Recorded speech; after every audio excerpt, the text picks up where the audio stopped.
বাংলা গল্প জেনারেটর। মূল গল্প। ছেলে অফিস থেকে এসে উত্তেজিত গলায় বলল, মা, আমি 2 জনের জন্য কক্সবাজারে হোটেল বুক করেছি। আমি অবাক হয়ে বললাম, কেন? সে আমার হাত ধরে বলল, আমাদের হানিমুন করতে যেতে হবে। আমার মুখ থেকে কথা বের হল না।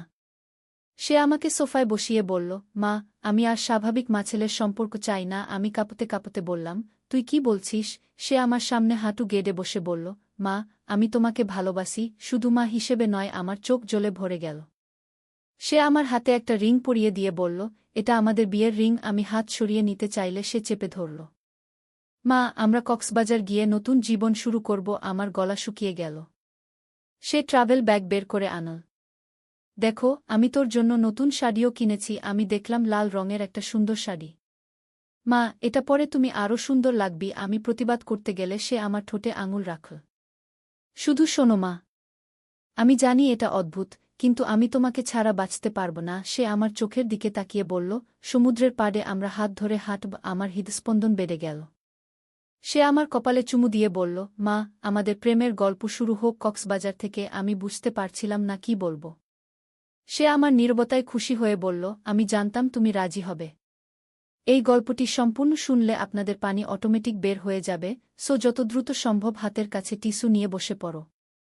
বিছানার চাদর যেন নষ্ট না হয় সেটা সম্পূর্ণ খেয়াল রাখার অনুরোধ জানিয়ে গল্পটি এখন শুরু করব। তার আগে সর্বশেষ অনুরোধ, দয়া করে এমন পানি বের করার গল্প নিয়মিত শুনতে আমাদের চ্যানেলটি সকলেই সাবস্ক্রাইব করুন। ধন্যবাদ। হ্যালো বন্ধুরা, আমার নাম রীনা চট্টোপাধ্যায়। আমার বয়স 40 বছর। আমার স্বামীর নাম সুব্রত চট্টোপাধ্যায়, বয়স 43 বছর। আমাদের 2 সন্তান, রাহুল আর প্রিয়া। রাহুল 20 বছর বয়সী, বিশ্ববিদ্যালয়ে পড়ে। প্রিয়া 14 বছর বয়সী, মাধ্যমিক স্কুলে যায়। ছেলে অফিস থেকে এসে উত্তেজিত গলায় বলল, মা, আমি 2 জনের জন্য কক্সবাজারে হোটেল বুক করেছি। আমি অবাক হয়ে বললাম, কেন? সে আমার হাত ধরে বলল, আমাদের হানিমুন করতে যেতে হবে। আমার মুখ থেকে কথা বের হল না। সে আমাকে সোফায় বসিয়ে বলল, মা, আমি আর স্বাভাবিক মা-ছেলের সম্পর্ক চাই না। আমি কাঁপতে কাঁপতে বললাম, তুই কি বলছিস? সে আমার সামনে হাঁটু গেড়ে বসে বলল, মা, আমি তোমাকে ভালোবাসি। শুধু মা হিসেবে নয়। আমার চোখ জ্বলে ভরে গেল। সে আমার হাতে একটা রিং পরিয়ে দিয়ে বলল, এটা আমাদের বিয়ের রিং। আমি হাত সরিয়ে নিতে চাইলে সে চেপে ধরল। মা, আমরা কক্সবাজার গিয়ে নতুন জীবন শুরু করব। আমার গলা শুকিয়ে গেল। সে ট্রাভেল ব্যাগ বের করে আনল। দেখো, আমি তোর জন্য নতুন শাড়িও কিনেছি। আমি দেখলাম লাল রঙের একটা সুন্দর শাড়ি। মা, এটা পরে তুমি আরও সুন্দর লাগবি। আমি প্রতিবাদ করতে গেলে সে আমার ঠোঁটে আঙুল রাখল। শুধু শোনো মা, আমি জানি এটা অদ্ভুত, কিন্তু আমি তোমাকে ছাড়া বাঁচতে পারব না। সে আমার চোখের দিকে তাকিয়ে বলল, সমুদ্রের পাড়ে আমরা হাত ধরে হাঁটব। আমার হৃদস্পন্দন বেড়ে গেল। তখনই হঠাৎ করে দরজায় কড়া নাড়ার শব্দ। রাহুল উঠে গিয়ে দরজা খুল। একজন লম্বা চওড়া লোক ভিতরে ঢুকল। তার পরনে কালো স্যুট, হাতে একটা চামড়ার ব্রিফকেস। লোকটা আমার দিকে তাকিয়ে হাসল। আপনি রীনা চট্টোপাধ্যায়? আমি ডিটেকটিভ অমিত সেনগুপ্ত। আপনার সাথে কিছু জরুরি কথা আছে কি? আমি ভয়ে কাঁপতে লাগলাম। রাহুল আমার পাশে এসে বসল। মা, চিন্তা করো না। আমি সব ব্যাখ্যা করব। ডিটেকটিভ তার ব্রিফকেস খুলে কিছু ছবি বের করল। আপনি কি এই মানুষটাকে চেনেন? সে আমার সামনে একটা ছবি ধরল। ছবিতে একজন বয়স্ক মানুষ, যার চেহারা কেমন যেন পরিচিত লাগছিল। এ তো আমার শ্বশুর। কিন্তু উনি তো 15 বছর আগে মারা গেছেন। ডিটেকটিভ গম্ভীর হয়ে বলল, না ম্যাডাম, উনি মারা যাননি। উনি পালিয়ে গেছিলেন। আর এই রিং যেটা আপনার হাতে আছে, এটা আসলে একটা গোপন ট্র্যাকিং ডিভাইসকে। আমি চমকে উঠলাম। কি বলছেন আপনি? রাহুল হাসতে লাগল। মা, আসল ব্যাপারটা হল দাদু জীবিত আছেন। আর তিনি একটা গোপন গুপ্তধনের সন্ধান করছেন। এই রিংটা আসলে একটা কম্পাস, যেটা ওই গুপ্তধনের দিকে নির্দেশ করে। কি? আমি অবাক হয়ে তাকালাম। তুই এসব কি বলছিস? ডিটেকটিভ বলল, আপনার শ্বশুর আসলে একজন গোপন এজেন্ট ছিলেন। দ্বিতীয় বিশ্বযুদ্ধের সময় তিনি জাপানি সৈন্যদের কাছ থেকে একটা মূল্যবান নিদর্শন লুকিয়ে রেখেছিলেন। সেই নিদর্শনটা এখনও কোথাও লুকানো আছে। কি? রাহুল উৎসাহিত হয়ে বলল, মা, তুমি জানো না দাদু কত বড় একজন বীর ছিলেন। তিনি ব্রিটিশদের বিরুদ্ধে লড়াই করেছেন, তারপর জাপানিদের বিরুদ্ধেও। আর এই হানিমুন ট্রিপটা আসলে ওই গুপ্তধনের সন্ধানে যাওয়ার জন্য। আমি হতভম্ব হয়ে বসে রইলাম। মানে তুই আমাকে মিথ্যা বলেছিস? না মা, মিথ্যা বলিনি। আমি সত্যিই তোমাকে নিয়ে যেতে চাই। কিন্তু আসল উদ্দেশ্য হল দাদুর রেখে যাওয়া গুপ্তধনটা খুঁজে বের করা। আর তুমি ছাড়া এই কাজটা সম্ভব নয় গু। ডিটেকটিভ আরেকটা ছবি দেখাল। এটা দেখুন। এই জায়গাটা কক্সবাজারের কাছেই। আপনার শ্বশুর এখানেই গুপ্তধনটা লুকিয়ে রেখেছিলেন গু। আমি ছবিটার দিকে তাকালাম। একটা পুরনো মন্দির, যার চারপাশে ঘন জঙ্গল। রাহুল বলল, মা, এই রিংটাই আমাদের গাইড করবে। এটা একটা বিশেষ চুম্বকীয় কম্পাস। যখন আমরা ওই জায়গার কাছে পৌঁছাব, রিংটা গরম হয়ে উঠবে গু। আমি এখনও বিশ্বাস করতে পারছিলাম না। কিন্তু তোর বাবা কোথায়? সে কিছু জানে? বাবা জানেন। আসলে এই পুরো পরিকল্পনাটাই তার। তিনি আমাকে বলেছিলেন তোমাকে এভাবে রাজি করাতে গু। ঠিক তখনই সুব্রত ঘরে ঢুকল। তার হাতে একটা পুরনো চামড়ার বই। রিনা, সব শুনেছ? এই বইটা আমার বাবার ডায়েরি। এতে সব লেখা আছে। কি সুব্রত বইটা আমার হাতে দিল। আমি বইটা খুলে পড়তে শুরু করলাম। লেখা ছিল পুরনো বাংলায়। আজ সৌভাগ্য অর্জন করিলাম। জাপানি সেনাপতির নিকট হইতে মহামূল্য রত্নটি উদ্ধার করিয়া আনিতে সক্ষম হইয়াছি। এই রত্নটি এমন এক স্থানে লুকাইয়া রাখিব যেখানে কেবল আমার পরিবারের লোকেরাই খুঁজিয়া পাইবে গু। আমার গলা শুকিয়ে গেল। এটা এটা সত্যি? ডিটেকটিভ বলল, হ্যাঁ ম্যাডাম। আর এই রত্নটার মূল্য প্রায় ৫ কোটি টাকা। আপনার পরিবারের অধিকার রয়েছে এটার উপর গু। রাহুল আমার হাত ধরল। মা, আমরা ধনী হয়ে যাব। তুমি আর কোন দিন কাজ করতে হবে না। প্রিয়ার লেখাপড়ার জন্য আর চিন্তা করতে হবে না গি। আমি ভাবছিলাম, এত বড় একটা রহস্য আমার পরিবারে লুকিয়ে ছিল আর আমি জানতাম না। সুব্রত বলল, রিনা, আমরা কাল সকালেই কক্সবাজার রওনা দেব। ডিটেকটিভ সাহেব আমাদের সাথে যাবেন গু। কিন্তু প্রিয়াকে আমার বোনের কাছে রেখে যাব। এটা একটা বিপজ্জনক অভিযান হতে পারে গি। ডিটেকটিভ সিরিয়াস হয়ে বলল, হ্যাঁ, বিপজ্জনক হবে। কারণ আমরা একমাত্র নই যারা এই গুপ্তধনের খোঁজ করছি। আরও কিছু লোক আছে যারা এটা পেতে চায়। রাহুল জিজ্ঞাসা করল, কারা? একটা আন্তর্জাতিক চক্র। তারা পুরনো যুদ্ধকালীন গুপ্তধনের খোঁজ করে। তাদের নেতার নাম কর্নেল তানাকা। সে একজন জাপানি। তার দাদা সেই সময় ওই রত্নটার মালিক ছিল। আমার মনে ভয় ঢুকে গেল। মানে আমরা বিপদে পড়ব? সুব্রত আমাকে আশ্বস্ত করল, চিন্তা করো না রিনা। আমরা সতর্ক থাকব। আর ডিটেকটিভ সাহেব আমাদের রক্ষা করবেন কি। রাতে খাওয়ার সময় প্রিয়া জিজ্ঞাসা করল, মা, তুমি আর দাদা কোথায় যাচ্ছ? আমি সহজভাবে বললাম, একটু কাজে কক্সবাজার যাচ্ছি মা। 2 দিনেই ফিরে আসব। আমিও যাব। রাহুল বলল, না প্রিয়া, তুই পিসির বাড়ি থাক। আমরা তোর জন্য অনেক উপহার আনব। পরদিন সকালে আমরা কক্সবাজারের উদ্দেশ্যে রওনা দিলাম। আমার হাতের রিংটা সূর্যের আলো চিকচিক করছিল। গাড়িতে বসে ডিটেকটিভ আমাদের আরও তথ্য দিল। আপনার শ্বশুর আসলে বেঙ্গল টাইগার নামে পরিচিত ছিলেন। তিনি একাই জাপানি একটা পুরো দলকে পরাজিত করেছিলেন গু। রাহুল গর্বিত গলায় বলল, আমার দাদু একজন সত্যিকারের বীর। কক্সবাজার পৌঁছে আমরা সমুদ্রের ধারের একটা হোটেলে উঠলাম। সন্ধ্যায় আমরা পুরনো মানচিত্র নিয়ে বসলাম। ডিটেকটিভ বলল, কাল সকালে আমরা এই জঙ্গলের দিকে রওনা দেব। রিংটা আমাদের পথ দেখাবে গু। রাতে আমার ঘুম আসছিল না। জানালা দিয়ে বাইরে তাকালাম। সমুদ্রের ঢেউয়ের আওয়াজ আর দূরে জেলেদের নৌকার আলো দেখতে পাচ্ছিলাম। হঠাৎ করে কেউ দরজায় আস্তে করে কড়া নাড়ল। কে? আমি, রাহুল গু। আমি দরজা খুলে দিলাম। রাহুলের চেহারা ফ্যাকাশে। মা, কিছু একটা ঠিক নেই। আমি জানালা দিয়ে দেখলাম কিছু লোক হোটেলের চারপাশে ঘোরাঘুরি করছে গিয়ে। আমার বুক ধড়ফড় করতে লাগল। তানাকার লোকেরা? হতে পারে। আমরা ডিটেকটিভ আঙ্কেলকে বলি। আমরা ডিটেকটিভের রুমে গেলাম। তিনি জেগেই ছিলেন। আমি জানতাম তারা আসবে। আমরা এখনই এখান থেকে চলে যাব। আমরা তাড়াতাড়ি ব্যাগ গুছিয়ে হোটেলের পিছনের দরজা দিয়ে বের হলাম। একটা জিপ অপেক্ষা করছিল। কার গাড়ি? আমার এক বন্ধুর। সে আমাদের সাহায্য করবে গু। আমরা অন্ধকারে জঙ্গলের পথে চলতে শুরু করলাম। আমার হাতের রিংটা কেমন যেন গরম লাগছিল। রাহুল বলল, মা, রিংটা কেমন যেন উষ্ণ হয়ে উঠছে গি। ডিটেকটিভ উৎসাহিত হলেন, মানে আমরা সঠিক পথেই যাচ্ছি গু। জঙ্গলের মধ্য দিয়ে হেঁটে যেতে যেতে আমার মনে হচ্ছিল যেন আমরা কোনো রূপকথার গল্পের মধ্যে রয়েছি। চারপাশে অদ্ভুত সব আওয়াজ, রহস্যময় ছায়া। প্রায় ঘণ্টা খানেক হাঁটার পর আমরা একটা পুরনো মন্দির দেখতে পেলাম। চাঁদের আলো মন্দিরটা ভৌতিক লাগছিল। এটাই সেই জায়গা, ডিটেকটিভ বলল।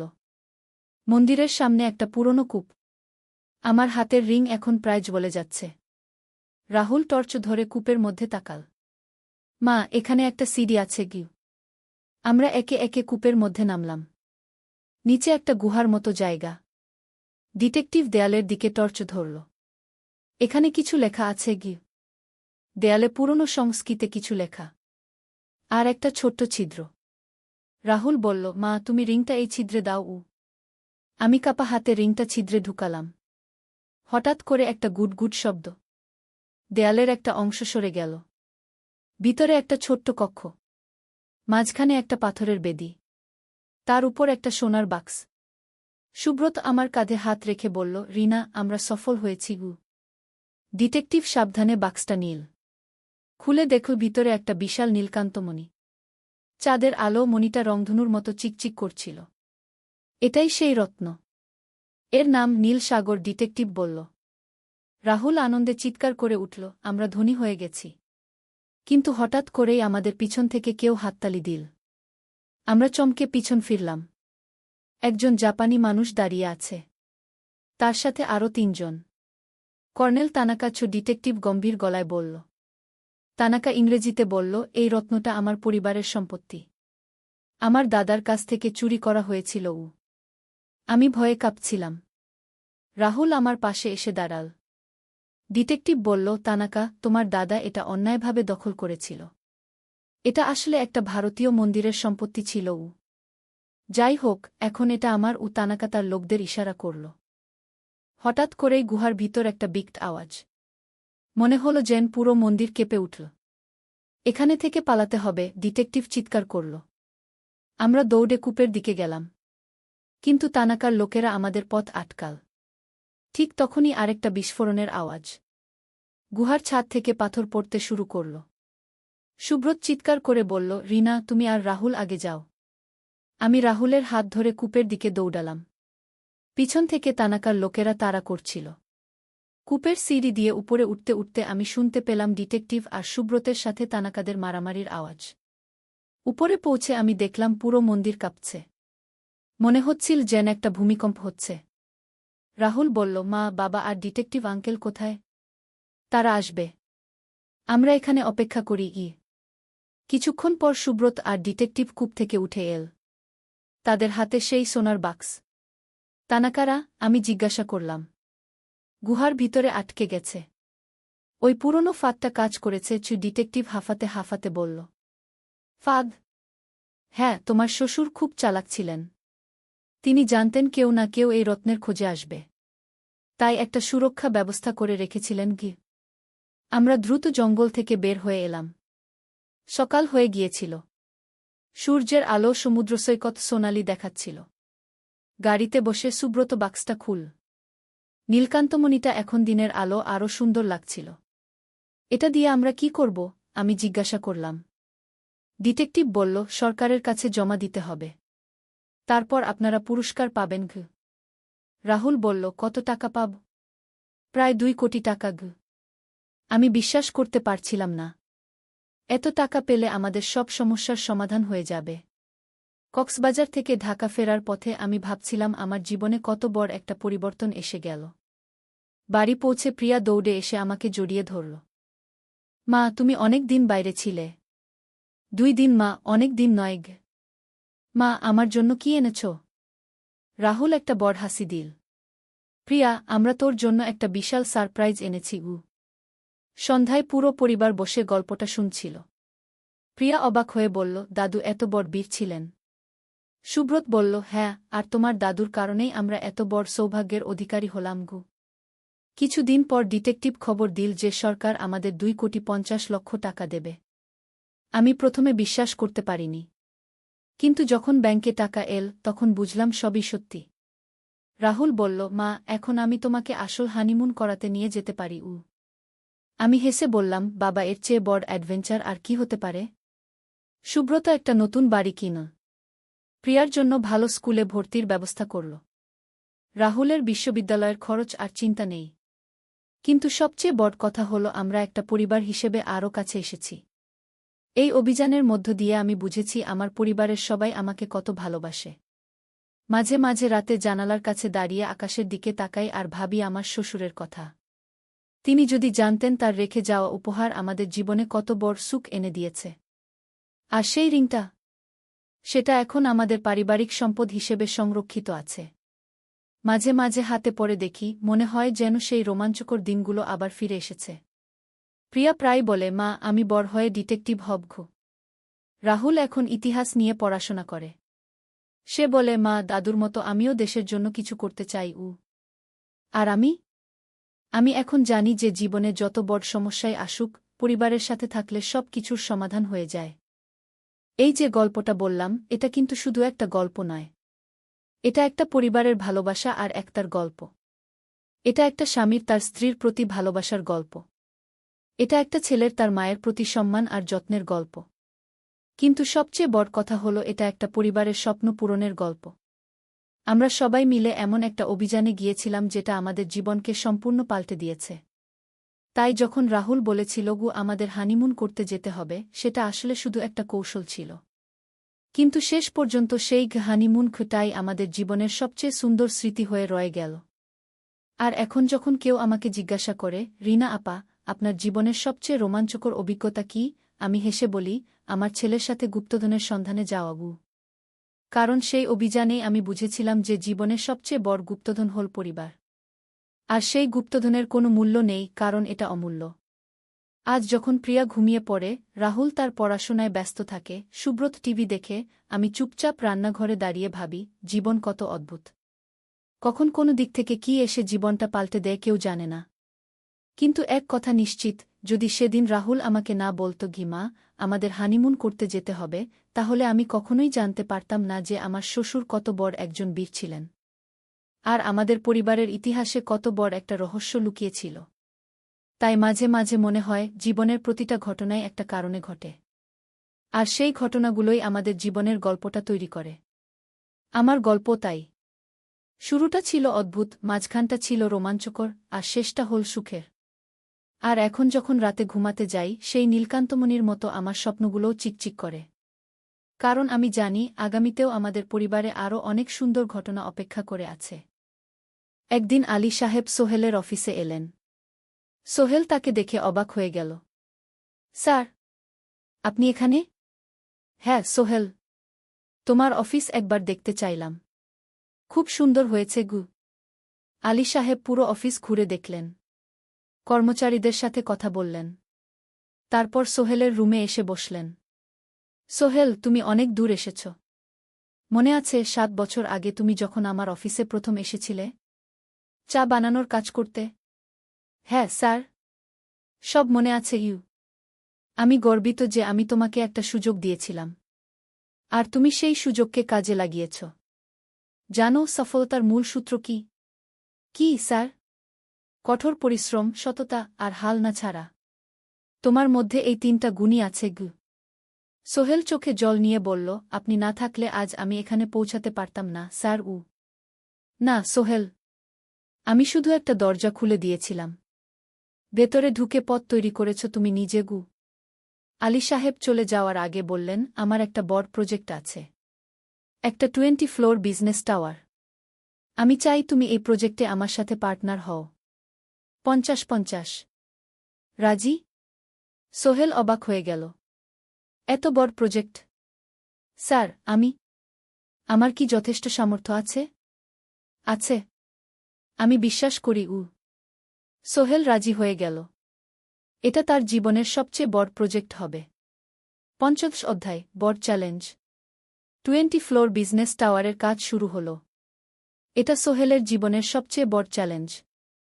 প্রজেক্টের বাজেট প্রায় 10 করোড় টাকা। সোহেলকে 5 করোড় টাকা ইনভেস্ট করতে হবে। সোহেল তার সব সঞ্চয়ে, ব্যাংক লোন আর কিছু ইনভেস্টর থেকে টাকা জোগাড় করল। এটা একটা বিশাল ঝুঁকি। যদি প্রজেক্ট ব্যর্থ হয় সব শেষ। মিনা চিন্তিত ছিল। সোহেল, এত বড় ঝুঁকি নেওয়া ঠিক হবে? মিনা, জীবনে বড় কিছু করতে হলে ঝুঁকি নিতে হয়। আমি এই সুযোগ হাতছাড়া করতে চাই না গিয়ে। কিন্তু যদি কিছু ভুল হয়? ভুল হবে না। আমি আলী সাহেবের সাথে আছি। উনি আমাকে গাইড করবেন। প্রজেক্ট শুরু হল। প্রথম 6 মাস সব ভালোই চলছিল। কাজ সময়মতো হচ্ছে, বাজেট ঠিক আছে। কিন্তু 7 মাসের মাথায় একটা বড় সমস্যা দেখা দিল। একজন প্রধান ইনভেস্টর হঠাৎ তার টাকা ফেরত চাইলেন। তিনি অন্য একটা জরুরি কাজে টাকা লাগবে বলে জানালেন। 1 করোড় টাকা ফেরত দিতে হবে। সোহেল বিপদে পড়ে গেল। 1 করোড় টাকা এখন কোথায় পাবে? প্রজেক্টের সব টাকা ঢেলে দিয়েছে। সে আলী সাহেবের সাথে কথা বলল। আলী সাহেব বললেন, চিন্তা করো না, আমি ব্যবস্থা করছি। কিন্তু আলী সাহেবও বড় একটা প্রজেক্টে আটকে আছেন। তার হাতে লিকুইড ক্যাশ নেই।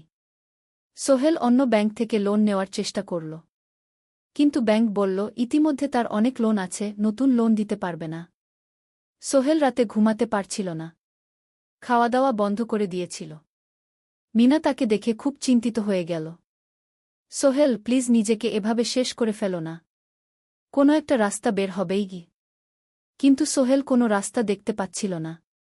ইনভেস্টর 15 দিন সময় দিয়েছে। 15 দিনের মধ্যে টাকা ফেরত না দিলে তিনি আইনি ব্যবস্থা নেবেন। 10 দিন কেটে গেল। সোহেল কোনো সমাধান খুঁজে পেল না। সে প্রায় হাল ছেড়ে দিয়েছিল। 11 দিনের দিন একটা অপ্রত্যাশিত ঘটনা ঘটল। জাহিদ ভাই, সোহেলের পুরনো সহকর্মী, তার অফিসে এলেন। জাহিদ ভাই এখন একটা রিয়েল এস্টেট কোম্পানিতে সিনিয়র ম্যানেজার। সোহেল, আমি তোমার সমস্যার কথা শুনেছি গু। হ্যাঁ ভাই, আমি বিপদে পড়েছি গু। আমি তোমাকে সাহায্য করতে চাই। আমার কিছু সঞ্চয় আছে। 5 লাখ টাকা। তুমি নাও। সোহেল চোখে জল নিয়ে বলল, ভাই আমি কিছু বলার দরকার নেই। তুমি আমাকে অনেক কিছু শিখিয়েছ। তোমার কাছ থেকে পরিশ্রম আর সততা শিখেছি। এখন আমার পালা তোমাকে সাহায্য করার। জাহিদ ভাই চলে যাওয়ার পর আরও 2 জন এলো। একজন সোহেলের পুরনো ক্লায়েন্ট, আরেকজন তার কর্মচারী। 2 জন মিলে আরও 8 লাখ টাকা দিল। করিম মামা 20 লাখ টাকা ব্যবস্থা করলেন। তার কিছু বন্ধুদের কাছ থেকে ধার করে। মিনা তার সব গয়না বিক্রি করে 10 লাখ টাকা দিল। সবাই মিলে প্রায় 45 লাখ টাকা জোগাড় হল। বাকি 65 লাখ টাকা সোহেল তার অফিসের সব অ্যাসেট বিক্রি করে আর একটা প্রাইভেট ফিন্যান্স কোম্পানি থেকে উচ্চ সুদে লোন নিয়ে ব্যবস্থা করল। ঠিক 14 দিনের দিন সোহেল ইনভেস্টরকে 1 করোড় টাকা ফেরত দিল। ইনভেস্টর টাকা নিয়ে চলে গেলেন। সোহেল তার অফিসে ফিরে এসে চেয়ারে বসে কাঁদল। এত চাপ, এত টেনশন, সব যেন একসাথে বের হয়ে এল। মিনা এসে তাকে জড়িয়ে ধরল। আমরা পেরেছি সোহেল। আমরা পেরেছি গু। ষোড়শ অধ্যায়, পুনরুদ্ধার। এই ঘটনার পর সোহেল আরও সাবধান হয়ে গেল। সে বুঝল, ব্যবসায় শুধু সাহস নয়, বুদ্ধিও লাগে। ঝুঁকি নিতে হয়, কিন্তু হিসাব করে। প্রজেক্ট চলতে থাকল। এবার সোহেল আরও সতর্কতার সাথে সব কিছু পরিচালনা করল। প্রতিটা খরচ হিসাব করল, প্রতিটা সিদ্ধান্ত ভেবেচিন্তে নিল। আরও 1 বছর পর 20 ফ্লোর বিজনেস টাওয়ার সম্পন্ন হল। চমৎকার বিল্ডিং। শহরের অন্যতম সুন্দর ভবন। বিল্ডিংয়ের উদ্বোধন অনুষ্ঠানে শহরের মেয়র এলেন। অনেক ব্যবসায়ী, সাংবাদিক এল। সোহেলের নাম পত্রিকায় ছাপা হল। স্বপ্নের শহরে এক তরুণ উদ্যোক্তার সফলতার গল্প। প্রজেক্ট থেকে সোহেলের লাভ হল প্রায় 2 করোড় টাকা। এই টাকা দিয়ে সে সব ঋণ শোধ করল। জাহিদ ভাইয়ের টাকা ফেরত দিল। করিম মামার ঋণ শোধ করল। যারা সাহায্য করেছিল সবাইকে টাকা ফেরত দিল। মিনার জন্য নতুন গয়না কিনল। আরও সুন্দর। তার মাকে গ্রামে একটা নতুন পাকা বাড়ি বানিয়ে দিল। মা কাঁদতে কাঁদতে বললেন, তোর বাবা বেঁচে থাকলে কত খুশি হতো। তুই আমার সব স্বপ্ন পূরণ করেছিস গে। সোহেল নিজেদের জন্য একটা ফ্ল্যাট কিনল। 4 রুমের ফ্ল্যাট, সমুদ্রের কাছে। এখন আর ভাড়া বাড়িতে থাকতে হয় না। সপ্তদশ অধ্যায়, প্রতিদান। সোহেল এখন একজন প্রতিষ্ঠিত উদ্যোক্তা। কিন্তু সে তার শেখ ভোলেনি। যে গ্রাম থেকে সে এসেছে, যারা তাকে সাহায্য করেছে, কাউকেই ভোলেনি। সে তার গ্রামে একটা স্কুল বানিয়ে দিল। সোহেল ফাউন্ডেশন স্কুল কো গরিব ছেলেমেয়েরা ফ্রিতে পড়তে পারবে। ভালো শিক্ষক নিযোগ দিল। ভালো পড়াশোনার ব্যবস্থা করল। শহরে একটা ফ্রি মেডিকেল ক্লিনিক খুলল। গরিব মানুষরা ফ্রিতে চিকিৎসা পাবে। প্রতি বছর 10 জন মেধাবী কিন্তু গরিব ছাত্রছাত্রীকে স্কলারশিপ দেওয়া শুরু করল। তারা বিনামূল্যে পড়াশোনা করতে পারবে। একদিন একটা টিভি চ্যানেল সোহেলের ইন্টারভিউ নিতে এল। আপনার সফলতার গোপন সূত্র কি? সোহেল একটু ভেবে বলল, কঠোর পরিশ্রম, সততা আর হাল না ছাড়া। এই 3টা জিনিস যদি কারো মধ্যে থাকে, সে যে কোনো কিছু অর্জন করতে পারে। আর সবচেয়ে বড় কথা, যারা আমাকে সাহায্য করেছে তাদের ছাড়া আমি কিছুই না। একা কেউ সফল হতে পারে না। আপনার পরবর্তী স্বপ্ন কি? আমি চাই আরও মানুষকে সাহায্য করতে। আমার মতো যারা গ্রাম থেকে শহরে আসে তাদের জন্য একটা ট্রেনিং সেন্টার খুলব। তারা সেখানে বিভিন্ন স্কিল শিখতে পারবে, চাকরি পাবে, নিজের পায়ে দাঁড়াতে পারবে। অষ্টাদশ অধ্যায়, নতুন প্রজন্ম। আরও 5 বছর কেটে গেল। সোহেল এখন 45 বছরের। তার মেয়ে সারা এখন 9 বছরের। স্কুলে ক্লাস 4-এ পড়ে। খুব মেধাবী মেয়ে। একদিন সারা বাবাকে জিজ্ঞেস করল, বাবা, তুমি কিভাবে এত বড় হলে? আমার বন্ধুরা বলে তুমি একজন সফল মানুষ গো। সোহেল তাকে কোলে নিয়ে বসল। বাবা, তুমি জানো তোমার দাদু ছিলেন একজন স্কুল শিক্ষক। খুব সৎ মানুষ। কিন্তু আমরা গরিব ছিলাম। আমি রিকশা চালাতাম। রিকশা? সত্যি? হ্যাঁ। তারপর আমি এই শহরে এলাম। অনেক কষ্ট করেছি। কিন্তু হাল ছাড়িনি। মানুষ আমাকে সাহায্য করেছে। আর আমি কঠোর পরিশ্রম করেছি। বাবা, আমিও কি তোমার মতো হতে পারব? অবশ্যই পারবে বাবা। তবে মনে রেখো, সফলতা মানে শুধু টাকা পয়সা না। সফলতা মানে ভালো মানুষ হওয়া, অন্যদের সাহায্য করা, সৎ থাকা। সারা মাথা নাড়ল। আমি ভালো মানুষ হব বাবা। সোহেল তার মেয়েকে জড়িয়ে ধরল। মনে মনে ভাবল, তার জীবনের সব কষ্ট সার্থক হয়েছে।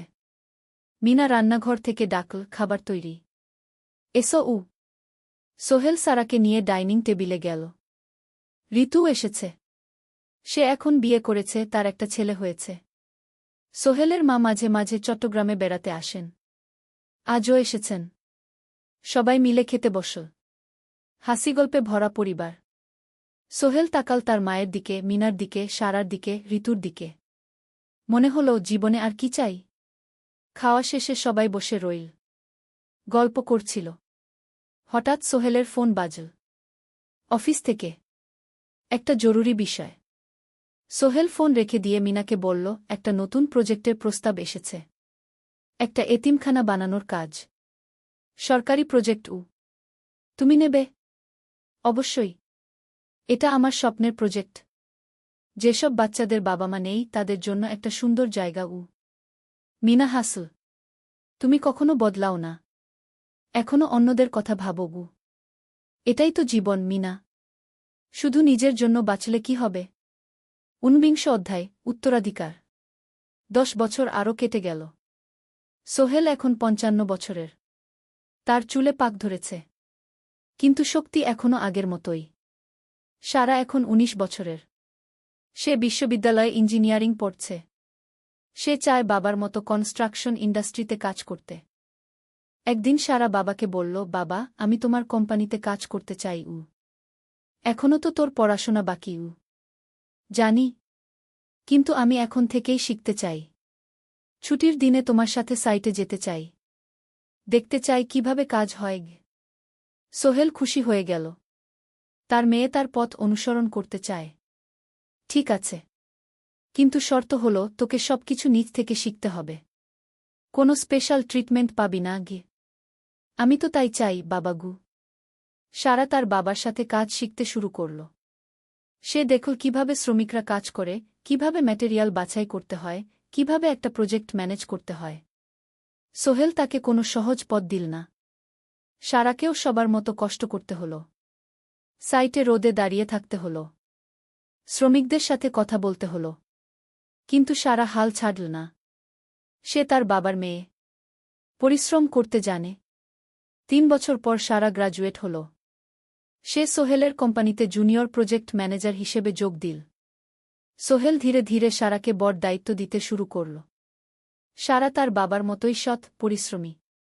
২০ অধ্যায়, সমাপ্তি নয়, নতুন শুরু। আরও ৫ বছর পর সোহেল এখন ৬০ বছরের। সে সিদ্ধান্ত নিল, এবার অবসর নেওয়ার সময় এসেছে। কোম্পানির দায়িত্ব সারাকে দেবে। একটা অনুষ্ঠান করা হল।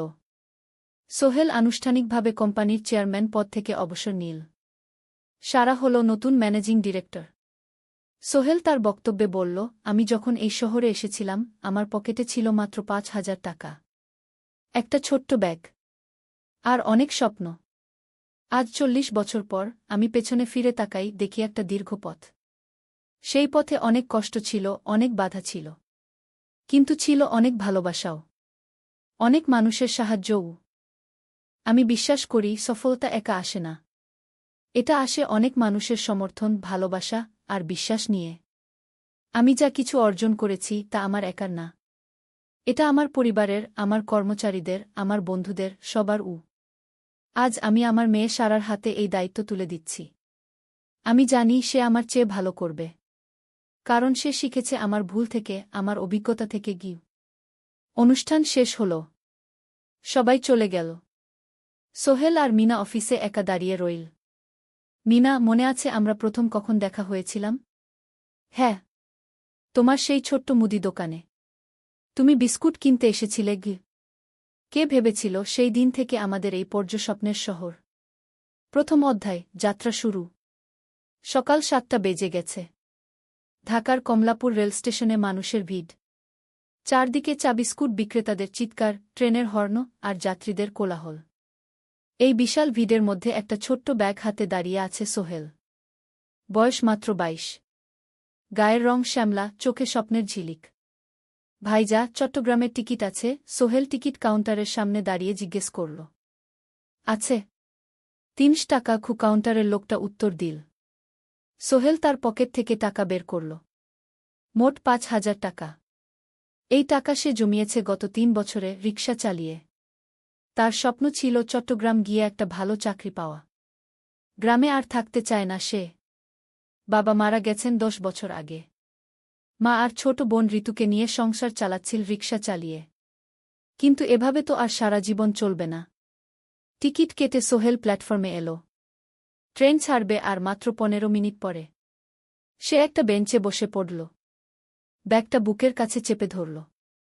এই ব্যাগে আছে তার সব সম্পদ, কিছু কাপড়, একটা ছোট্ট ফটো ফ্রেমে বাবা মায়ের ছবি, আর কিছু টাকা। কোথায় যাচ্ছেন? পাশে বসা একজন বয়স্ক মানুষ জিজ্ঞেস করলেন। চট্টগ্রাম কাকা। চাকরি খুঁজতে যাচ্ছি। সোহেল বিনয়ের সাথে উত্তর দিল। ভালো, তবে শহরে সাবধানে থাকবেন।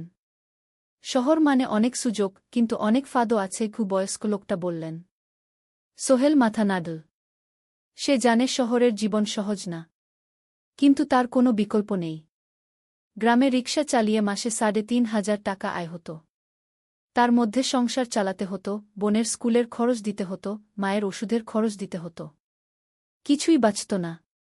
আর এই জীবন থেকে বেরোনোর একটাই পথ, শহরে গিয়ে ভালো কাজ খুঁজে নেওয়া। সোহেল মনে মনে ভাবল তার বাবার কথা। বাবা ছিলেন একজন স্কুল শিক্ষক। খুব সৎ মানুষ ছিলেন। সবসময় বলতেন, সোহেল, তুই লেখাপড়া শিখে বড় মানুষ হবি। আমাদের পরিবারে আর কেউ বড় চাকরি করেনি, তুই করবি। কিন্তু বাবা যখন মারা গেলেন তখন সোহেল মাত্র এসএসসি পরীক্ষা দিয়েছে। ফলাফল ভালো হয়েছিল, জিপিএ অর্ধচতু। কিন্তু বাবার মৃত্যুর পর আর পড়া হল না। পরিবারের দায়িত্ব নিতে হল। ট্রেন ছাড়ল। সোহেল জানালার পাশে বসে বাইরে তাকাল। ধানক্ষেত, নদী, ছোট ছোট গ্রাম, সব পেছনে ফেলে ট্রেন এগিয়ে চল। সোহেলের মনে হল সে যেন তার পুরনো জীবনটাকেও পেছনে ফেলে আসছে। ট্রেনে একজন হকার এসে চা বিক্রি করছিল। সোহেল একটা চা কিনল। ১০ টাকা। চা খেতে খেতে সে ভাবছিল, চট্টগ্রাম পৌঁছে কি হবে? করিম মামা তাকে সাহায্য করবেন তো? চাকরি পাওয়া যাবে তো? করিম মামা আসলে সোহেলের খুব দূর সম্পর্কের মামা। সোহেলের দাদির বোনের ছেলে। অনেক বছর আগে গ্রাম ছেড়ে চট্টগ্রামে চলে গিয়েছিলেন। সেখানে একটা কনস্ট্রাকশন কোম্পানিতে কাজ করেন। বছরে একবার দুবার গ্রামে আসতেন। গত বছর যখন এসেছিলেন তখন সোহেলের মাকে বলেছিলেন সোহেলকে চট্টগ্রাম পাঠান। আমি একটা কাজের ব্যবস্থা করে দেব। সেই কথাতেই ভরসা করে সোহেল আজ এই যাত্রা। দ্বিতীয় অধ্যায়, নতুন শহর। চট্টগ্রাম পৌঁছাতে প্রায় ৬ ঘণ্টা লেগে গেল। দুপুর ১টা বাজে। সোহেল স্টেশন থেকে বের হয়ে শহরের রাস্তায় দাঁড়াল। কি বিশাল শহর! এত গাড়ি, এত মানুষ। চারদিকে উঁচু উঁচু বিল্ডিং, দোকানপাট, মানুষের ভিড়। সোহেল কিছুক্ষণ দাঁড়িয়ে থাকল সব কিছু দেখতে দেখতে। তার মনে হচ্ছিল সে যেন অন্য কোনো পৃথিবীতে এসে পড়েছে। তার পকেটে একটা ছোট্ট কাগজ আছে। সেখানে লেখা একটা ঠিকানা, করিম মিয়া, বাড়ি নং ২৩, রোড নং ৫, আগ্রাবাদ, চট্টগ্রামকে। সোহেল একটা রিকশা ডাকল। কত নেবেন আগ্রাবাদ যেতে? ৫০ টাকা গু। সোহেল রিকশায় উঠল। রাস্তার দুধারে দোকান, মার্কেট, অফিস, সব কিছু দেখতে দেখতে সে অবাক হয়ে গেল। এত বড় শহর, এত কিছু! গ্রামের সেই ছোট্ট বাজারের সাথে কোনো তুলনাই হয় না। প্রায় আধা ঘণ্টা পর রিকশা একটা পুরনো বাড়ির সামনে থামল। ৩ তলা বাড়ি, কিন্তু রং উঠে গেছে। সিঁড়ি দিয়ে উঠে ৩য় তলায় করিম মামার ফ্ল্যাটে নক করল। দরজা খুলল এক মধ্যবয়সী মহিলা। কে? আসসালামু আলাইকুম আপা। আমি সোহেল। নোয়াখালীর গ্রাম থেকে এসেছি। করিম মামা বাড়িতে আছেন? মহিলা তাকে মাথা থেকে পা পর্যন্ত দেখল। করিম তো অফিসে গেছে। তুমি কে? কোথা থেকে এসেছ? সোহেল সব খুলে বলল। মহিলা তাকে ভেতরে ঢুকতে দিল। বসো। করিম সন্ধ্যায় ফিরবে গু। ফ্ল্যাটটা ছোট। ২টো রুম, একটা ছোট্ট রান্নাঘর আর একটা বাথরুম। কিন্তু সোহেলের কাছে খুব সুন্দর লাগল। গ্রামের সেই টিনের ঘরের চেয়ে তো অনেক ভালো। মহিলা তার নাম জানাল সালমা। করিম মামার স্ত্রী। তাদের ২টো ছেলে, একজন ক্লাস 8-এ পড়ে, আরেকজন ক্লাস 5-এ। খেয়েছ? সালমা আপা জিজ্ঞেস করল। না আপা গু। অপেক্ষা করো। ভাত আছে, মাছ আছে। খাও। সোহেল প্রথমে রাজি হতে চাইল না। কিন্তু খুব খিদে পেয়েছিল। সকাল থেকে শুধু একটা চা আর বিস্কুট খেয়েছে। খাওয়া দাওয়ার পর সোহেল বসে রইল। সালমা আপা তাকে গল্প করতে লাগল। তোমার মা কেমন আছেন? তোমার বোন? ভালো আছে আপা। মার একটু গেটে বাত আছে। ওষুধ খাচ্ছেন। বোন স্কুলে পড়ে কু। তুমি কি করতে চাও এখানে? চাকরি খুঁজছি আপা। যে কোনো কাজ করব। বাসায় মা আর বোনকে টাকা পাঠাতে হবে। সালমা আপা মাথা নাড়ল। করিম তোমার জন্য কিছু একটা করবে। সে ভালো মানুষ গ। সারাদিন অপেক্ষা করু সোহেল। সন্ধ্যা ৬টায় করিম মামা ফিরলেন। ৫০-এর কাছাকাছি বয়স, কালো রঙের প্যান্ট শার্ট পরা, হাতে একটা ব্যাগ। আরে সোহেল, কবে এলি? করিম মামা খুশি হয়ে বললেন। আজ সকালে মামা গু। করিম মামা তাকে জড়িয়ে ধরলেন। অনেকদিন পর দেখলাম। কেমন আছিস? ভালো আছি মামা গি। ভালো করেছিস এসে। এখানে অনেক সুযোগ আছে। তোর জন্য একটা কাজের ব্যবস্থা করে দেব। তবে প্রথমে কয়েকদিন এখানে থাক। শহরটা একটু চিনে নে। তারপর কাজে যোগ দিবি। সোহেলের মনে আসার আলো জ্বল। সে ভাবল হয়তো তার ভাগ্য এবার পাল্টাবে। ৩য় অধ্যায়, প্রথম চাকরি। ১ সপ্তাহ পরে করিম মামা সোহেলকে তার কোম্পানিতে নিয়ে গেলেন। কোম্পানির নাম আলামিন কনস্ট্রাকশন। অফিসটা শহরের কেন্দ্রে ৫ তলা একটা বিল্ডিংয়ের দোতলায়। মালিক আলী সাহেব। ৫০-এর কাছাকাছি বয়স, মোটা চেহারা, চোখে সোনার ফ্রেমের চশমা। বড়লোক মানুষ, কিন্তু খুব কড়া। এই ছেলেটাকে কি কাজে লাগাবেন? আলী সাহেব করিম মামাকে জিজ্ঞেস করলেন। স্যার, ও আমার আত্মীয়। গ্রাম থেকে এসেছে। খুব পরিশ্রমী। যে কোনো কাজে লাগাতে পারেন। আলী সাহেব সোহেলের দিকে তাকালেন। তুমি কি পড়েছ? Sir, SSC pass. জিপিএ অর্ধচতু। হুম। ভালো। কম্পিউটার চালাতে পারো? না স্যার, পারি না। কিন্তু শিখতে চাই। আলী সাহেব একটু ভাবলেন। ঠিক আছে। তোমাকে অফিসের কাজে রাখব। ফাইল গুছানো, চা বানানো, কাগজপত্র নিয়ে যাওয়া না, এসব। মাসে ৫,০০০ টাকা। রাজি আছো? জি স্যার। সোহেল খুশি হয়ে গেল। 5,000 টাকা। রিকশা চালিয়ে 3,500 পেত। এখানে 5,000। কাজ শুরু হলো পরদিন থেকে। সকাল 8টায় অফিসে যেতে হয়, ফিরতে হয় সন্ধ্যা 7টায়। প্রথম দিন সোহেল ঘুম থেকে উঠল ভোর 5টায়। তৈরি হয়ে 7:30টায় অফিসের উদ্দেশ্যে বের হল। করিম মামার বাড়ি থেকে অফিস প্রায় 5 কিলোমিটার। বাসে যেতে হয়। অফিসে পৌঁছে সোহেল দেখল সেই প্রথম আলী সাহেব এখনও আসেননি।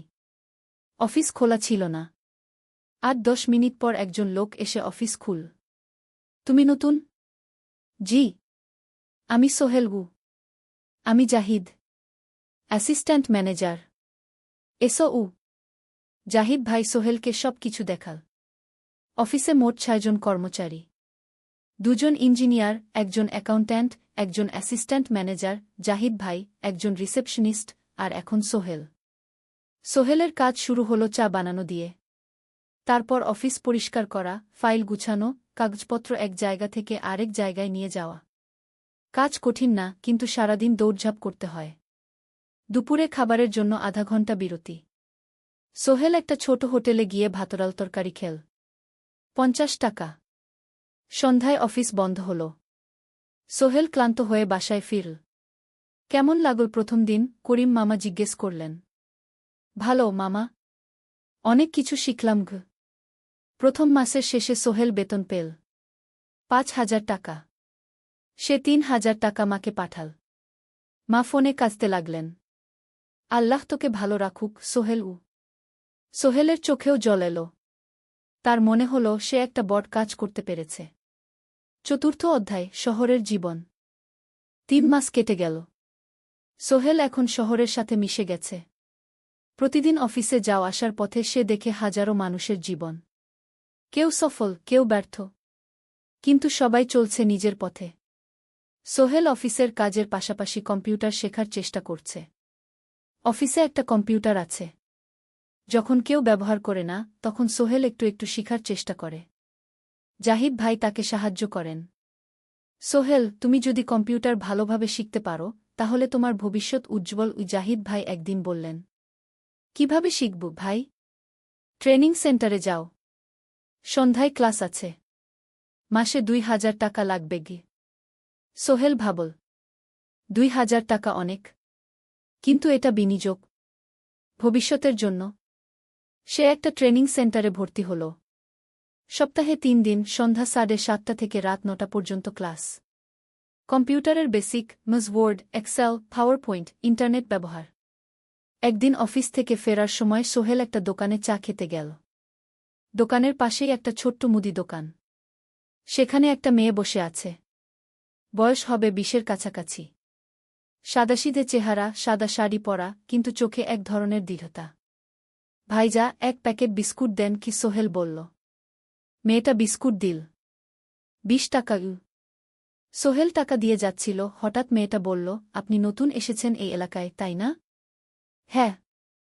3 মাস হল। কিভাবে বুঝলেন? আপনার চেহারা দেখেই বোঝা যায়।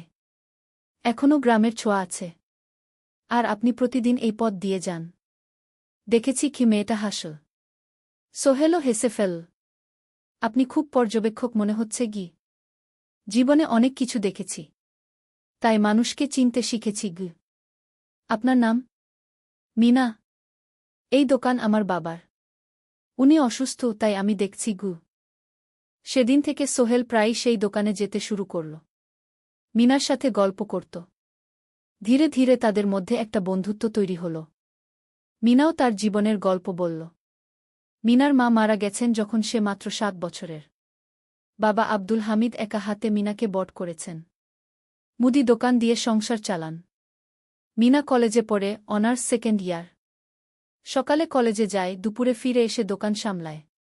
বাবার হার্টের সমস্যা আছে, তাই ভারী কাজ করতে পারেন না। তোমার স্বপ্ন কি? একদিন সোহেল জিজ্ঞেস করল। গ্র্যাজুয়েশন শেষ করে একটা ভালো চাকরি করব। তারপর বাবাকে ভালো চিকিৎসা করাব। তুমি? আমিও চাকরি করে পরিবারকে ভালোভাবে দেখভাল করতে চাই। মা আর বোনকে নিয়ে শহরে আনব একদিন গু। দুজনেই নিজেদের স্বপ্নের কথা বলতে গিয়ে বুঝল তাদের স্বপ্ন অনেকটা একই রকম। 5ম অধ্যায়, বিপদ। 6 মাস কেটে গেল। সোহেল এখন আলী সাহেবের খুব প্রিয় কর্মচারী। সে শুধু চা বিস্কুট দেওয়ার কাজই করে না, এখন কম্পিউটারেও কিছু কাজ শিখেছে। ছোটখাটো টাইপিং, ডেটা এন্ট্রি এসব করতে পারে। আলী সাহেব খুশি হয়ে তার বেতন বাড়িয়ে ৮,০০০ টাকা করে দিয়েছেন। একদিন রাতে সোহেল অফিস থেকে ফিরছিল। সেদিন একটু দেরি হয়ে গেছে। রাত প্রায় ৯টা। সাধারণত সোহেল সন্ধ্যা ৭:৩০টায় ফিরে। কিন্তু সেদিন অফিসে একটা জরুরি কাজ ছিল। বাস থেকে নেমে সোহেল বাড়ির দিকে হাঁটছিল। হঠাৎ একটা অন্ধকার গলিতে ৩জন লোক তাকে ঘিরে ধরল। তাদের চেহারা দেখেই বোঝা যাচ্ছিল ভালো উদ্দেশ্য নিয়ে আসেনি। টাকা দে, তাড়াতাড়ি, একজন বলল। তার হাতে একটা ছুরি। সোহেল ভয় পেয়ে গেল। ভাই, আমার কাছে খুব কম টাকা আছে গি। যা আছে দে, তাড়াতাড়ি করো। সোহেল কাঁপতে কাঁপতে তার পকেট থেকে ৫ টাকা বের করে দিল। এই টাকা দিয়ে সে বাজার করবে ভেবেছিল। কিন্তু ছিনতাইকারীরা সন্তুষ্ট হল না। শুধু ৫ টাকা? তোর ব্যাগে কি আছে? তারা সোহেলের ব্যাগ কেড়ে নিল। ব্যাগে ছিল তার মোবাইল, কম্পিউটার ট্রেনিং সেন্টারের সার্টিফিকেট আর কিছু গুরুত্বপূর্ণ কাগজপত্র। না ভাই, ব্যাগটা ফেরত দেন। ওতে আমার জরুরি জিনিস আছে। মোবাইল নিয়ে নেন, কিন্তু ব্যাগটা দেন গু। কিন্তু ওরা শুনল না। একজন সোহেলকে জোরে ধাক্কা দিল। সোহেল পড়ে গেল। মাথা রাস্তার কংক্রিটে ধাক্কা লেগে গেল। রক্ত বের হল। ৩জন দৌড়ে পালিয়ে গেল। কিছুক্ষণ সোহেল অজ্ঞান হয়ে পড়ে রইল। তারপর ধীরে ধীরে জ্ঞান ফিরল। মাথায় প্রচণ্ড ব্যথা। সে উঠে দাঁড়ানোর চেষ্টা করল, কিন্তু মাথা ঘুরছিল। কোনোমতে একটা দেয়াল ধরে দাঁড়াল। একজন পথচারী তাকে দেখে থামল। কি হয়েছে ভাই? ছিনতাই হয়েছে গি? এসো, আমি তোমাকে হাসপাতালে নিয়ে যাই। কিন্তু সোহেল রাজি হল না। না, ঠিক আছি, বাড়ি যেতে পারব। সে কোনোমতে করিম মামার বাড়িতে পৌঁছাল। দরজা খুলেই সালমা আপা চিৎকার করে উঠলেন। ও আল্লাহ! কি হয়েছে? করিম মামা দৌড়ে এলেন। সোহেলকে ভেতরে নিয়ে গেলেন। তার মাথায় জল ঢেলে রক্ত পরিষ্কার করলেন। ক্ষতটা বেশ গভীর। হাসপাতালে যেতে হবে কি? করিম মামা বললেন। তারা একটা অটোরিকশা নিয়ে নিকটস্থ হাসপাতালে গেলেন। ডাক্তার সোহেলের মাথায় ৩টা সেলাই দিলেন। বলল, ১ সপ্তাহ বিশ্রাম নিতে হবে। কোনো ভারী কাজ করা যাবে না। হাসপাতাল থেকে ফিরে সোহেল শুয়ে রইল। তার মনে হচ্ছিল সবকিছু শেষ হয়ে গেছে। মোবাইল চলে গেছে, গুরুত্বপূর্ণ কাগজপত্র চলে গেছে। এখন ১ সপ্তাহ অফিস করতে পারবে না। পরদিন সকালে করিম মামা আলী সাহেবকে ফোন করে সব জানালেন। আলী সাহেব বললেন, ঠিক আছে, সোহেল ভালো হয়ে এলে আসবে, চিন্তার কিছু নেই গি। মিনা যখন এই খবর শুনল, সে সন্ধ্যায় সোহেলকে দেখতে এল করিম মামার বাড়িতে। সাথে এনেছিল কিছু ফল। কি হয়েছিল? মিনা চিন্তিত গলায় জিজ্ঞেস করল। সোহেল সব বলল। মিনা রেগে গেল। এই শহরে এখন অনেক অপরাধ বেড়ে গেছে। পুলিশ কিছু করে না। তুমি পুলিশে রিপোর্ট করেছ? না। লাভ নেই। তবুও করা উচিত। তোমার মোবাইলটা হয়তো খুঁজে পাওয়া যাবে গি। করিম মামা সোহেলকে নিয়ে পুলিশ স্টেশনে গেলেন। জেনারেল ডায়েরি করলেন। কিন্তু পুলিশ খুব একটা আশা দিল না। দেখি কিছু করা যায় কিনা গু। সোহেল বুঝল মোবাইল আর ফিরবে না। সেই ১ সপ্তাহ সোহেলের জীবনের সবচেয়ে কঠিন সময় ছিল। সে শুধু শারীরিকভাবেই ক্ষতিগ্রস্ত হয়নি, মানসিকভাবেও ভেঙে পড়েছিল। প্রতিরাতে দুঃস্বপ্ন দেখত। সেই ৩জন ছিনতাইকারীর মুখ ভুলতে পারছিল না। মিনা প্রায় প্রতিদিন আসত। তাকে সাহস দিত। তুমি হাল ছেড়ো না সোহেল। জীবনে এরকম খারাপ সময় আসে। কিন্তু এটা কাটিয়ে ওঠাই হলো আসল বীরত্ব। সোহেলের মা গ্রাম থেকে ফোন করতেন। করিম মামার মোবাইল থেকে। তুই ভালো আছিস তো? সোহেল মাকে সব সত্যি বলেনি। শুধু বলেছে, হ্যাঁ মা, ভালো আছি। একটু জ্বর হয়েছিল। এখন ভালো। ১ সপ্তাহ পর সোহেল আবার অফিসে গেল। আলী সাহেব তাকে দেখে খুশি হলেন। কেমন আছো? ভালো আছি স্যার। ঠিক আছে, তবে প্রথম কয়েকদিন হালকা কাজ করবে গু। সোহেল আবার কাজে মন দিল। কিন্তু একটা জিনিস তাকে খুব কষ্ট দিচ্ছিল, তার মোবাইল নেই। মায়ের সাথে কথা বলতে পারছে না নিয়মিত। করিম মামার মোবাইল চাইতে সংকোচ লাগে। একদিন জাহিদ ভাই তাকে ডাকলেন।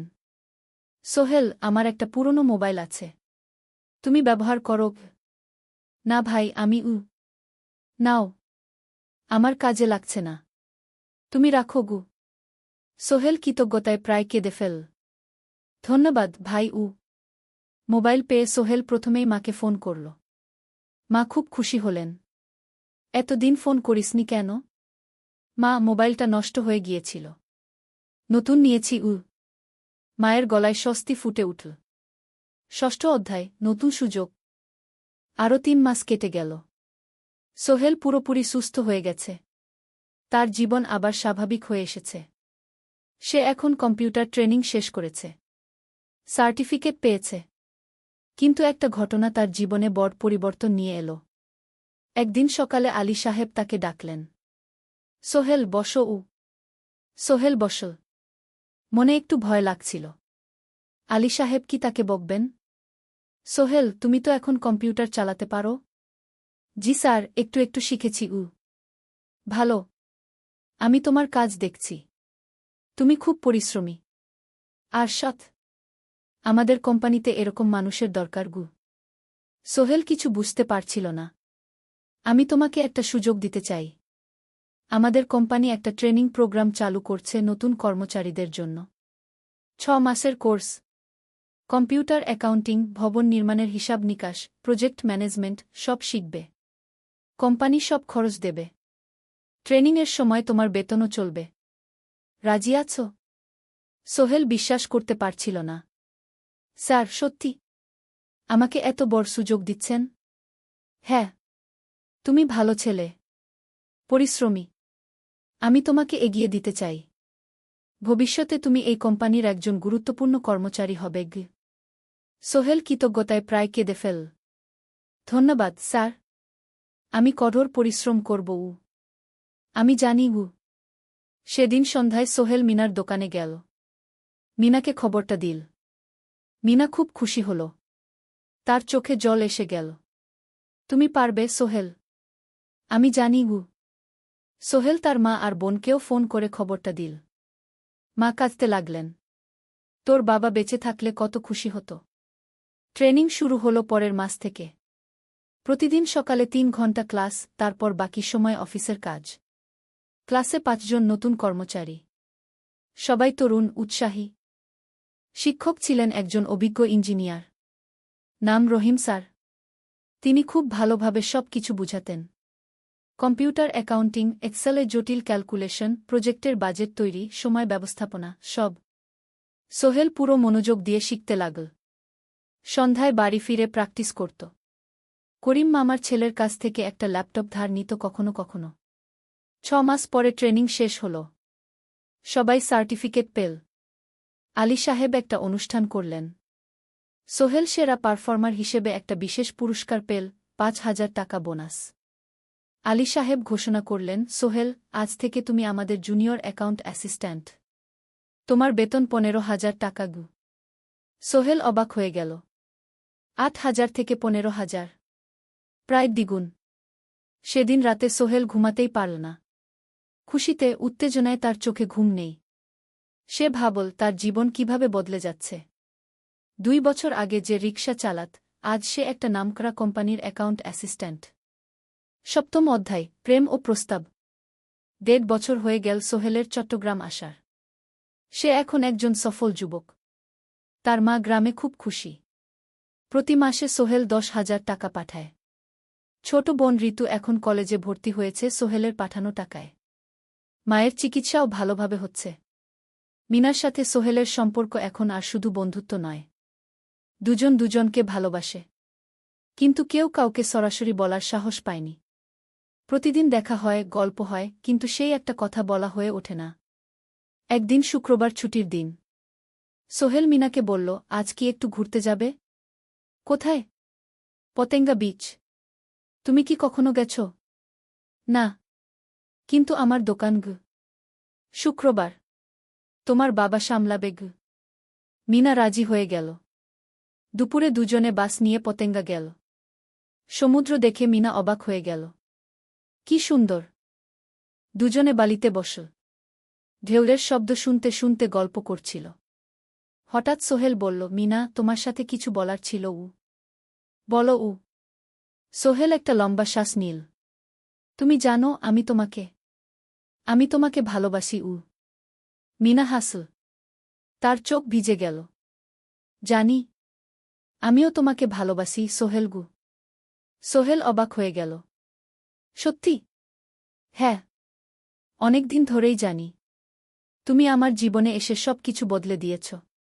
তোমার সাথে থাকলে আমার মনে হয় আমি যে কোনো কিছু করতে পারব। দুজনে কিছুক্ষণ চুপ করে বসে রইল। সমুদ্রের ঢেউ এসে পায়ে লাগছিল। সূর্য পশ্চিমে ঢলে পড়ছে। আকাশ লালকুমলা হয়ে গেছে। কিন্তু আমার বাবার সাথে কথা বলতে হবে কি? মিনা বলল। আমি তৈরি। যখন বলবে তখন বলব। পরের সপ্তাহে সোহেল মিনার বাবার সাথে কথা বলল। আব্দুল হামিদ সাহেব প্রথমে একটু দ্বিধা করলেন। তুমি কোনো পরিবারের ছেলে? তোমার বাবা কি করতেন? সোহেল সব সত্যি বলল। তার বাবা ছিলেন স্কুল শিক্ষক। মারা গেছেন 10 বছর আগে। মা গ্রামে থাকেন। ছোট বোন কলেজে পড়ে। তুমি নিজে কি করো? আমি আলামিন কনস্ট্রাকশন কোম্পানিতে জুনিয়র অ্যাকাউন্ট অ্যাসিস্ট্যান্ট। মাসে 15,000 টাকা বেতন। আব্দুল হামিদ সাহেব ভাবলেন। তারপর বললেন, দেখো মিনা আমার একমাত্র সন্তান। তার মা নেই। আমি একা তাকে বড় করেছি। আমি চাই মিনা একজন ভালো ছেলের সাথে বিয়ে হোক। তুমি দেখতে ভালো ছেলে মনে হচ্ছে। কিন্তু আমাকে তোমার মায়ের সাথে দেখা করতে হবে। তোমার পরিবারকে জানতে হবে। জি আঙ্কেল। আমি ব্যবস্থা করছি। সোহেল খুশিতে আটখানা। সে সেদিন রাতেই তার মাকে ফোন করল। মাকে সব বলল। মা প্রথমে অবাক হলেন। তারপর খুশি হলেন। মিনা মেয়েটা কেমন? খুব ভালো মা। তুমি দেখলে পছন্দ করবে। ঠিক আছে। আমি আর ঋতু আসছি চট্টগ্রাম। 2 সপ্তাহ পর সোহেলের মা আর বোন চট্টগ্রাম এলো। সোহেল তাদের নিয়ে মিনার বাড়িতে গেল। 2 পরিবার একসাথে বসল। মিনার বাবা সোহেলের মাকে দেখে খুশি হলেন। সোহেলের মা সহজ সরল ভদ্রমহিলা। আপনার ছেলে খুব ভালো। মিনা তাকে পছন্দ করে। আমিও রাজি। আব্দুল হামিদ সাহেব বললেন। আমার সোহেল সৎ ছেলে। মিনাকে খুব ভালোবাসে। আমি জানি ও মিনাকে সুখে রাখবে। কি? সোহেলের মা বললেন। বিয়ের তারিখ ঠিক হল 3 মাস পর। এই 3 মাসে সোহেল যথেষ্ট টাকা জমাবে। বিয়ে হবে সাদামাটা কিন্তু সুন্দর। 8ম অধ্যায়, নতুন পথ। 3 মাস কেটে গেল দ্রুত। সোহেল প্রতিদিন কঠোর পরিশ্রম করছিল। অফিসে তার কাজের প্রশংসা হচ্ছে। আলী সাহেব তাকে এখন ছোটখাটো প্রজেক্টের হিসাব দেখতে দিচ্ছেন। সোহেল তার সঞ্চিত টাকা দিয়ে বিয়ের আয়োজন করল। বিয়ে হল মিনার বাড়ির কাছের একটা কমিউনিটি সেন্টারে। খুব বেশি লোক আসেনি। 2 পরিবারের আত্মীয় স্বজন আর অফিসের কয়েকজন সহকর্মী। কিন্তু অনুষ্ঠান ছিল খুব সুন্দর। সোহেল যখন মিনাকে বিয়ের পোশাকে দেখল, তার মনে হল পৃথিবীর সবচেয়ে সুন্দর মেয়ে সে। লাল শাড়ি পরা, মুখে হালকা মেকআপ, কিন্তু তার স্বাভাবিক সৌন্দর্য ছিল আসল। বিয়ের পর সোহেল একটা ছোট্ট ফ্ল্যাট ভাড়া নিল। 2 রুমের ফ্ল্যাট, মাসে ভাড়া 5,000 টাকা। মিনা এখনও তার পড়াশোনা চালিয়ে যাচ্ছে। আরও 1 বছর বাকি গ্র্যাজুয়েশন শেষ হতে। সোহেলের মা আর বোন গ্রামে ফিরে গেল। মা বলে গেলেন, সোহেল, মিনাকে ভালো রাখিস। মেয়েরা অনেক ত্যাগ করে সংসার করতে।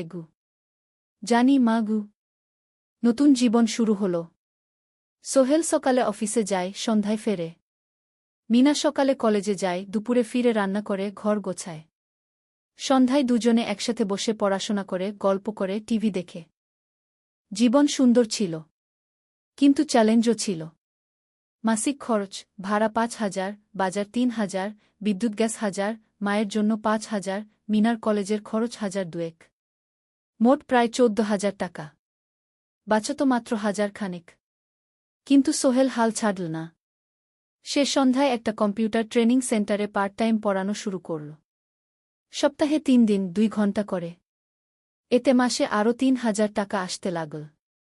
মিনাও বসে থাকল না। সে বাড়িতে বসে কয়েকজন স্কুলের ছাত্রছাত্রীকে টিউশন পড়াতে শুরু করল। মাসে ২,০০০ টাকা আয়। এভাবে কেটে গেল ৬ মাস। দুজন মিলে পরিবার চালাচ্ছে, স্বপ্ন দেখছে। একদিন সোহেল বলল, মিনা, আমি একটা নতুন স্বপ্ন দেখছি গু। কি? আমি নিজে একটা ছোট্ট কনস্ট্রাকশন কোম্পানি খুলতে চাই। ছোট ছোট প্রজেক্ট নেব। বাড়ি মেরামত, ছোট বিল্ডিং বানানো, এসব। তোমার কি যথেষ্ট অভিজ্ঞতা আছে? আছে। আমি ২ বছর ধরে এই কাজের সাথে জড়িত। অনেক কিছু শিখেছি। আর আলী সাহেবও আমাকে সাহায্য করবেন গু। কিন্তু টাকা কোথায়? কোম্পানি খুলতে তো অনেক টাকা লাগবে গি। আমি জমাচ্ছি। আরও ১ বছর কাজ করব। তারপর চেষ্টা করব। মিনা তাকে সমর্থন দিল। তুমি পারবে। তোমার মধ্যে সেই শক্তি আছে গি। নবম অধ্যায়, চ্যালেঞ্জের সময়। কিন্তু ভাগ্য সবসময় অনুকূলে থাকে না।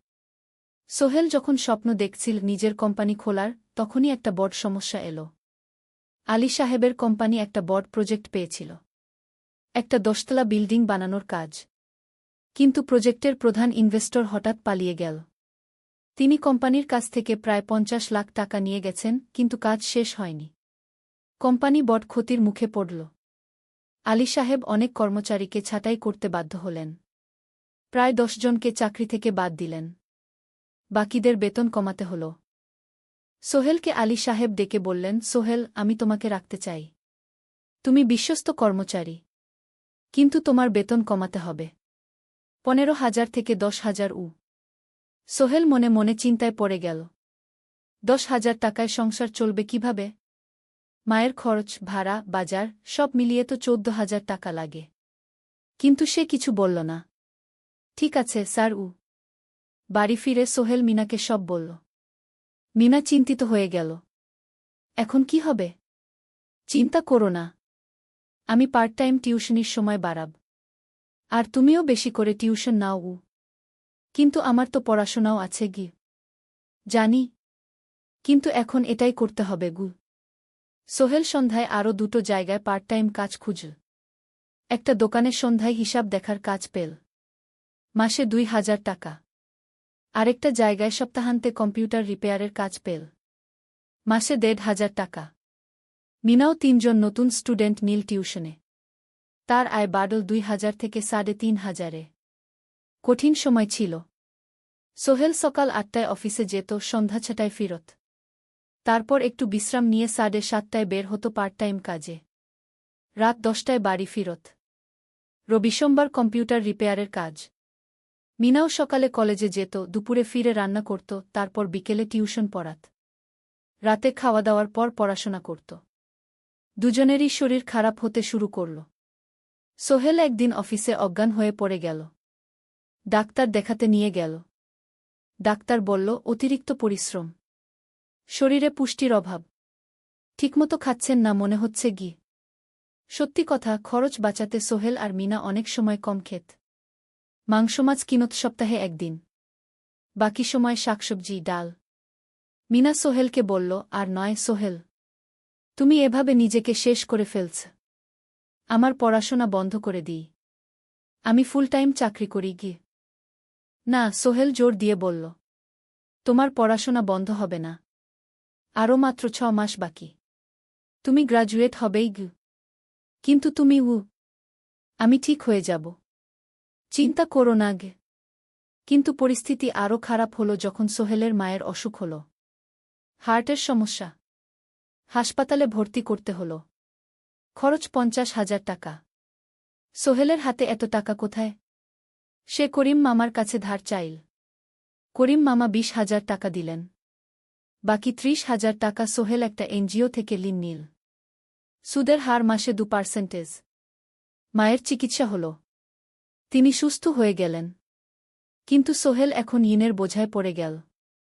প্রতি মাসে ৩,০০০ টাকা করে কিস্তি দিতে হবে। সেই রাতে সোহেল আর মিনা বিছানায় শুয়ে কথা বলছিল। সোহেল বলল, মিনা, আমি মনে হয় ভুল করেছি। শহরে এসে বিয়ে করে তোমাকে কষ্টে ফেলেছি গু। মিনা তার হাত ধরল।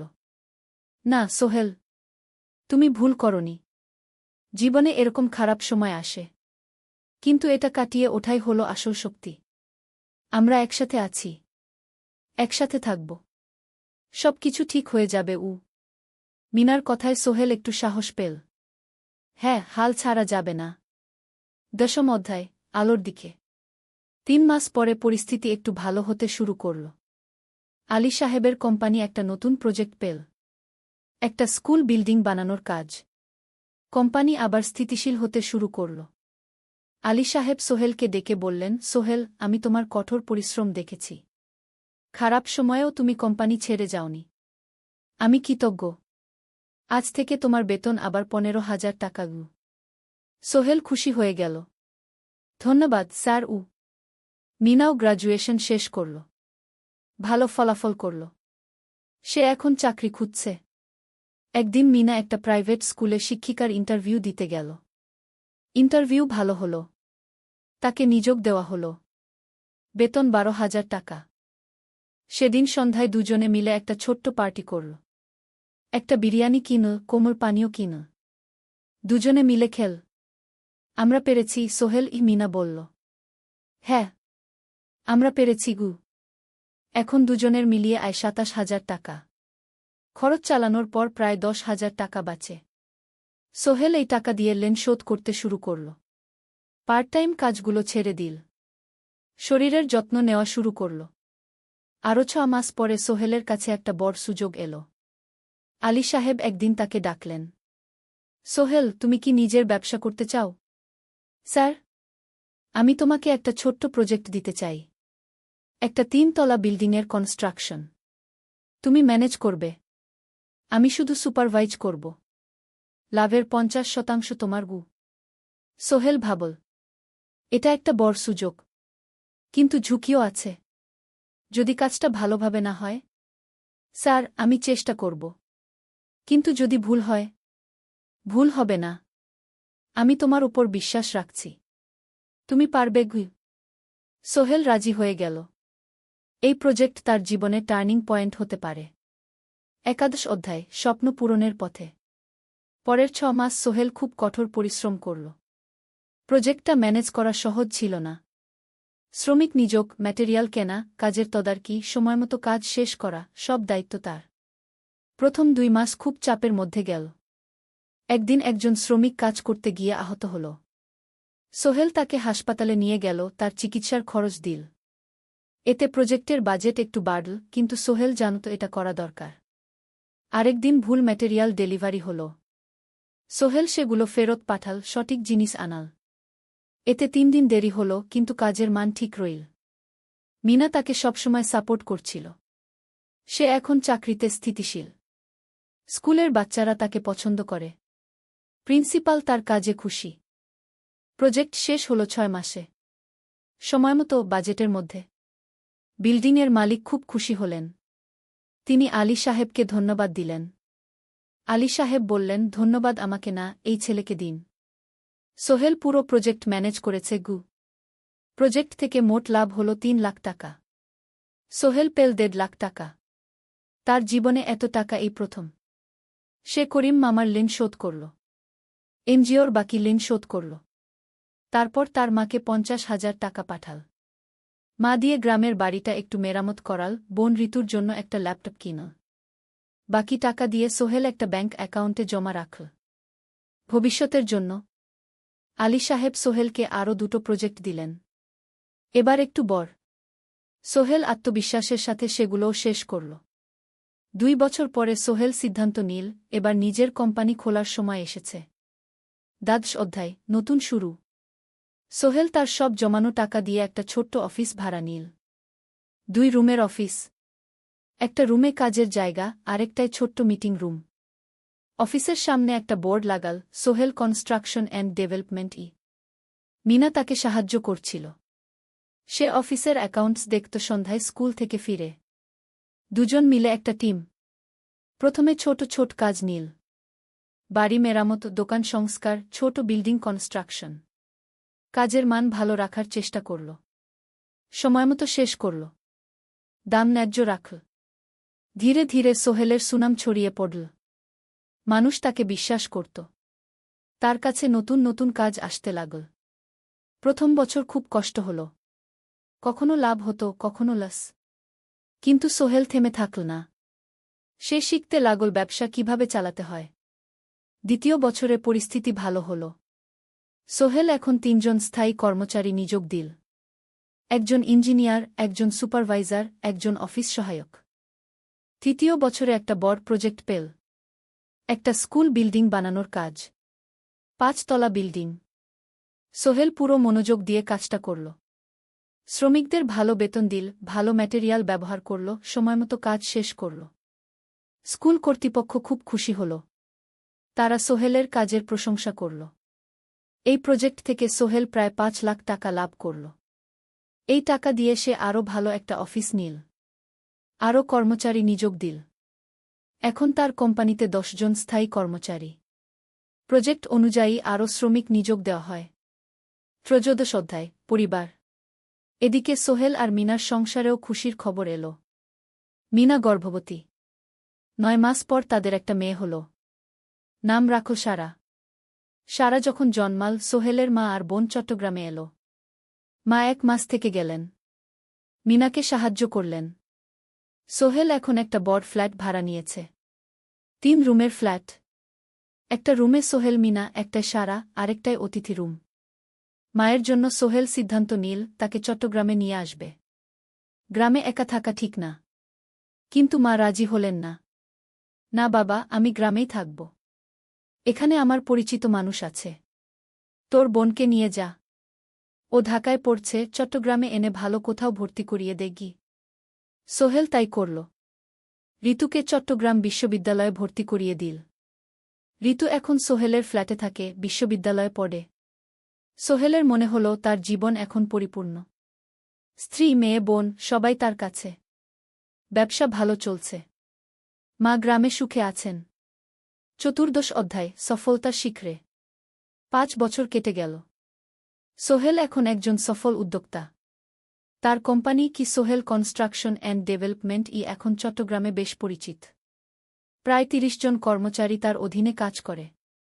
সোহেল এখন শুধু ছোট প্রজেক্ট করে না, বড় বড় প্রজেক্টও করে। একটা ৮ তলা বিজনেস কমপ্লেক্স বানানোর কাজ পেয়েছে। একটা হাসপাতাল বিল্ডিং বানাচ্ছে। মিনা এখনও স্কুলে পড়ায়। সে এখন ভাইস প্রিন্সিপাল। সাথে সোহেলের কোম্পানির অ্যাকাউন্টস ম্যানেজার। দুজন মিলে ব্যবসা চালা। সারা এখন ৪ বছরের। স্কুলে ভর্তি হয়েছে। খুব চালাক মেয়ে। ঋতু বিশ্ববিদ্যালয় থেকে গ্রাজুয়েট হয়ে একটা ব্যাংকে চাকরি পেয়েছে। একদিন আলী সাহেব